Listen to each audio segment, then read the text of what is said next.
আমি সম্মানের সাথেই বলছি। আপনি তো একজন বাচ্চা। আপনি বলছেন যিশুর আগের নবীদের জন্য আল্লাহ পিতা ছিলেন, কিন্তু এখন তিনি পিতা নন। এখন আপনি এখানে আমাকে ইসলাম শেখাতে এসেছেন। আমাকে অপমান করবেন না, সম্মান করুন। আপনারও লজ্জা হওয়া উচিত, কারণ আপনার কথায় বৈপরীত্য আছে। আপনি ইংরেজি বোঝেন না, ভাইটা পাগলের মতো আচরণ করছেন। যদি আপনি ইংরেজি না বোঝেন সেটা আপনার সমস্যা, আমার সমস্যা নয়।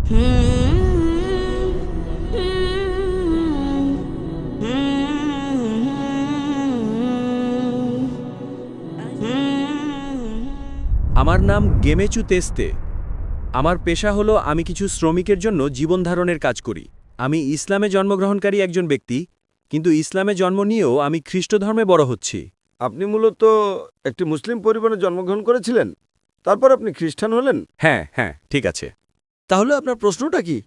তো আমার ঈশ্বর যীশু খ্রিস্ট, তার নামে ধন্যবাদ জানায়। ডক্টর জাকির, আপনার জন্য আমার প্রশ্ন যোহন অধ্যায় 5 অধ্যায় 30 এবং যোহন 14 পদ 28 সম্পর্কিত।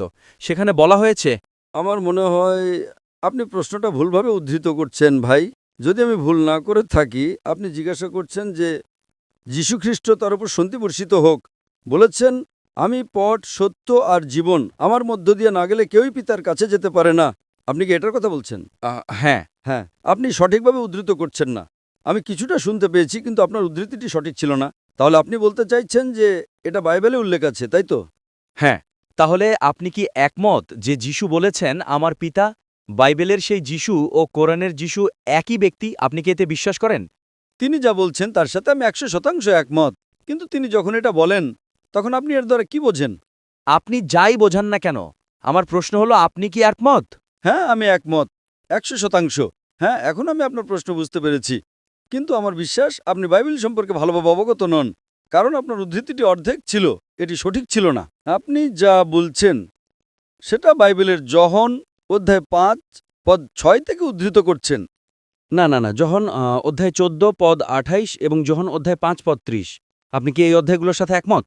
সেখানে কি বলা হয়েছে? সেখানে বলা হয়েছে আমার পিতা। যিশু বারবার বলছেন আমার পিতা। আপনি কি কোরআন এবং বাইবেলের যিশুর আমার পিতা বলার সাথে একমত? যোহনের অধ্যায় 5 পদ 30 আমি জানি। 30-30-30। এটা আমার মুখস্থ আছে।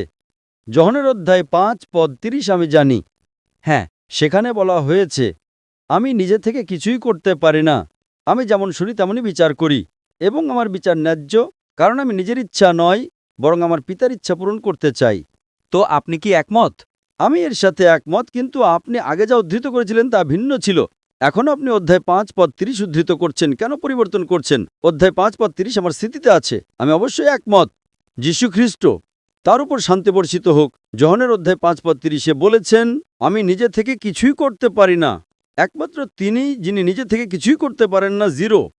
আচ্ছা, আপনি একটু শুনতে পাবেন, তারপর উত্তর শুনুন।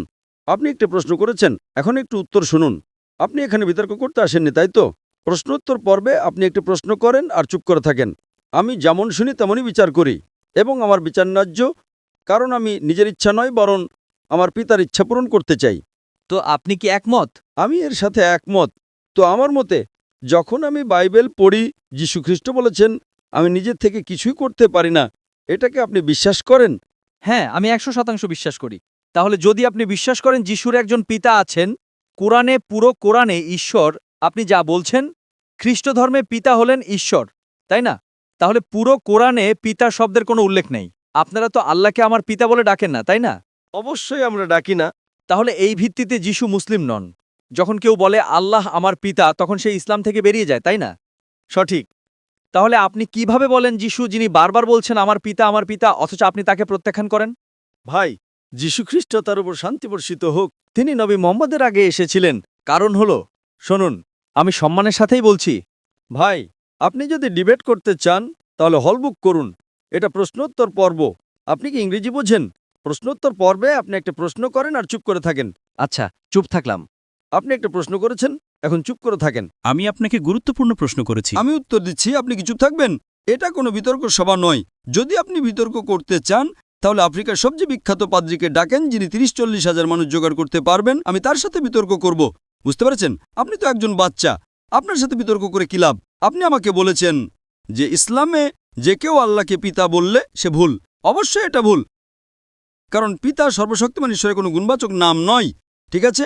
হ্যাঁ, কিন্তু এটা কোরআন নাজিল হওয়ার পরের বিধান। যীশুখ্রিস্ট কোরআন নাজিল হওয়ার আগে এসেছিলেন, তাই যীশুখ্রিস্টের জন্য যখন মোহাম্মদ সাল্লাল্লাহু আলাইহি ওয়াসাল্লাম আসেননি তখন তার মোহাম্মদের উপরে বিশ্বাস করার কোনো প্রশ্নই ছিল না। তিনি শুধু ভবিষ্যদ্বাণী করেছিলেন। বুঝতে পেরেছেন? সুতরাং কোরআনের সমস্ত আইন কোরআন নাজিল হওয়ার পরে প্রযোজ্য। যীশুখ্রিস্ট কোরআন নাজিল হওয়ার আগে এসেছিলেন। আপনি কি বুঝতে পেরেছেন? সুতরাং যেহেতু যীশুখ্রিস্ট তার সময় আল্লাহর একজন রাসূল ছিলেন, তিনি যা প্রচার করেছিলেন তা সঠিক ছিল। কিন্তু আপনি যদি কোনো ভুল শিক্ষা পান তার সাথে আমরা একমত নই। তাই আমি বলছি যীশুখ্রিস্ট তার উপর শান্তি বর্ষিত হোক বাইবেলে বলেছেন, যদিও আমি পুরো বাইবেলকে ঈশ্বরের বাণী বলে মনে করি না, কিন্তু এই পদটি যোহনের অধ্যায় 5 পদ 30 আমি একমত যে এটা 100% সঠিক। তাহলে আপনি ইসলাম থেকে বহিষ্কৃত যদি আপনি বিশ্বাস করেন যে যিশু। এখন আপনি এখানে আমাকে ইসলাম শেখাতে এসেছেন, তাই তো? আপনি ইসলাম সম্পর্কে কি জানেন? আপনি ইসলাম সম্পর্কে কি জানেন? আমি তো ইসলামে জন্ম নেওয়া মানুষ। আপনি কি জানেন? আমি মুসলিম নই, আমি জানি না কিছু। যদি আপনি যিশুকে বিশ্বাস না করেন তাহলে ইসলাম থেকে বাইরে। না না না না, যদি আপনি যীশু খ্রিস্ট তারপর শান্তি বর্ষিত হোককে বিশ্বাস না করেন আপনি ইসলাম থেকে বাইরে। কোরআনের আগে যারা এসেছিলেন তাদের আইনকানুন ভিন্ন ছিল। আল্লাহর সমস্ত নবী এক ঈশ্বরে বিশ্বাস করতেন। সেই সময়ে এমন কোনো নিয়ম ছিল না যে আপনি ঈশ্বরকে আল্লাহকে পিতা বলতে পারবেন না। যীশু খ্রিস্ট আল্লাহর একজন রাসূল ছিলেন। তাহলে আল্লাহর রাসূল ছিলেন তিনি বলছেন, আমি নিজে থেকে কিছুই করতে পারি না। এর মানে তিনি শূন্য। তাহলে আল্লাহ কি পরিবর্তন করছেন?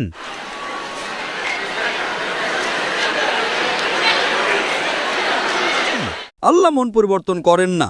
তাহলে আপনি এমন কেন বলছেন? আপনি বলছেন যিশুর আগের নবীদের জন্য আল্লাহ পিতা ছিলেন, কিন্তু এখন তিনি পিতা নন। আপনি কি চুপ করবেন? আপনি নিয়ম ভাঙছেন। আপনি বুঝতে পারছেন না, আপনি নিয়ম ভাঙছেন। প্রশ্নোত্তর পর্বে আপনি প্রশ্ন করবেন এবং চুপ থাকবেন। আপনার বাধা দেওয়ার অনুমতি নেই। এটা কোনো বিতর্ক সভা নয়। আপনি কি ইংরেজি বোঝেন? আমার মনে হয় আপনার ইংরেজি দুর্বল। আপনার স্কুলে ফিরে যে ইংরেজি শেখা উচিত। ঠিক আছে, ঠিক আছে, ঠিক আছে। আমার ইংরেজি দুর্বল হলো আমি আপনাকে বুঝতে পারছি। এটা নিয়ে মজা করবেন না, কেমন? সবাই আমাকে নিয়ে মজা করছেন। যখন আপনি ক্লাস 1-এ পড়েন, তারপর ক্লাস 2-তে যান, তারপর ক্লাস 3-তে যান, আপনি ক্রমাগতই বেশি জ্ঞান অর্জন করতে থাকেন। এতে কোনো বৈপরীত্য নেই। আল্লাহর ক্ষেত্র বিষয়টা এমনই। আল্লাহ একে একে ওহী পাঠিয়েছেন। পরীক্ষার বিষয়বস্তু বদলাতে থাকে। আপনাকে কোন বিষয়ে পড়তে হবে তার উপরে নির্ভর করে। সুতরাং যিশুর সময়ে তিনি সর্বশক্তিমান ঈশ্বরের রাসূল ছিলেন। আমরা বিশ্বাস করি যে তিনি আল্লাহকে বিশ্বাস করতেন এবং আল্লাহর বার্তা প্রচার করতেন। সেই সময় যখন তিনি বলেছিলেন সর্বশক্তিমান ঈশ্বরকে পিতা বলে ডাকো, তাতে কোনো সমস্যা ছিল না। কিন্তু আপনারা তাকে ভুল বোঝা শুরু করলেন। আর যখন তাকে ভুল বোঝা শুরু করলেন, ঠিক সেই কারণেই আল্লাহ সুবহানাহু ওয়া তাআলা মহিমান্বিত কোরআনের সবকিছু হুবহু পুনরাবৃত্তি করেননি। অতীতে যা ছিল তা ভিন্ন ছিল। আল্লাহ কোরআনে সূরা মাইদা অধ্যায় 5 আয়াত নাম্বার 3-এ বলেন, আজ আমি তোমাদের জন্য তোমাদের দিনকে পরিপূর্ণ করে দিলাম, তোমাদের প্রতি আমার নিয়ামত সম্পূর্ণ করে দিলাম, আর ইসলামকে তোমাদের জন্য দিন হিসেবে নির্বাচন করলাম। এরপরে নতুন কিছু যোগ বা বিয়োগ করা যাবে না। আমি আপনাকে প্রশ্ন করছি, যখন পিতাই ঈশ্বর, তার মানে যিশু ঈশ্বর নন, আপনি কি বিশ্বাস করেন যে যিশু ঈশ্বর? হ্যাঁ, তিনি ঈশ্বরের পুত্র 100%। তাহলে তো বৈপরীত্য, খুব খারাপ বৈপরীত্য। একবার চিন্তা করেন, কোনো বৈপরীত্য নেই। আপনি বিপরীতে হয়তো। যিশু বলেছেন, আমি নিজে থেকে কিছুই করতে পারি না। এর মানে আপনার ঈশ্বর কিছুই করতে পারেন না। লজ্জা হচ্ছে আপনার জন্য। লজ্জা? আমাকে অপমান করবেন না, সম্মান করুন। আপনারও লজ্জা হওয়া উচিত। আমাকে অপমান করবেন না। তাহলে তো সবাই আপনাকে এটাই বলছে, আপনার ঈশ্বর কিছুই করতে পারেন না, আপনার ঈশ্বর কোনো কাজই করতে পারেন না। আপনি বাইবেলে যোহনের অধ্যায় 5 পদ 30 থেকে উদ্ধৃত করেছেন, যীশু খ্রিস্ট তার উপর শান্তি বর্ষিত হোক বলেছেন, আমি নিজে থেকে কিছুই করতে পারি না। ঈশ্বর কখনোই বলবেন না আমি কিছু করতে পারি না। তাই সে বলছে আমি আমার পিতার ইচ্ছা পালন করব। দয়া করে বক্তাকে সম্মান করুন, তাকে উত্তর দিতে দিন। আমি তাকে সম্মান করি, কিন্তু সে আমাকে নিয়ে মজা করছে। কেন? কারণ আপনার কথায় বৈপরীত্য আছে। আপনি ইংরেজি বোঝেন না। ভাইটা পাগলের মতো আচরণ করছেন। দয়া করে কেউ মাইক্রোফোনটা বন্ধ করুন। এই ভাই ধর্মপ্রচার করতে চান। ভাই, আপনি বরং এই তাঁবুটা ভাড়া করেন। আগামীকাল রাতের জন্যই তাঁবুটা ভাড়া করেন। খ্রিস্টান ধর্মে পাদ্রীরা কখনো কাউকে প্রশ্ন করতে দেয় না। আমরা আপনাকে এত সময় দিচ্ছি আর সবার সময় নষ্ট করছেন। আপনি নিজেকে হাস্যকর পাত্র বানাচ্ছেন। আপনি বলছেন ঈশ্বর কিছুই করতে পারেন না। আমি কিভাবে একমত হব? আমি আমার যিশু খ্রিস্ট তার উপর শান্তি বর্ষিত হোককে ভালোবাসি। আপনি যদি তাকে ভালো না বাসেন সেটা আপনার সমস্যা। আমি কি আমার প্রশ্ন শেষ করতে পারি? ভাই, আপনি কি মাইকটা ধরতে পারেন? তো এই ভাই বাইবেলের যোহনের অধ্যায় 5 পদ 30 থেকে উদ্ধৃত করছেন, যীশু খ্রিস্ট তার উপর শান্তি বর্ষিত হোক বলেছেন, আমি নিজে থেকে কিছুই করতে পারি না। সর্বশক্তিমান ঈশ্বর কোনো ধর্মেই কখনোই বলবেন না আমি কিছু করতে পারি না। সুতরাং এটা প্রমাণ করে যীশু খ্রিস্ট তার উপর শান্তি বর্ষিত হোক ঈশ্বর ছিলেন না। যদি আপনি ইংরেজি না বোঝেন সেটা আপনার সমস্যা, আমার সমস্যা নয়। আর আপনি একই কথা বারবার বলেই যাচ্ছেন। Can we have the next question, please?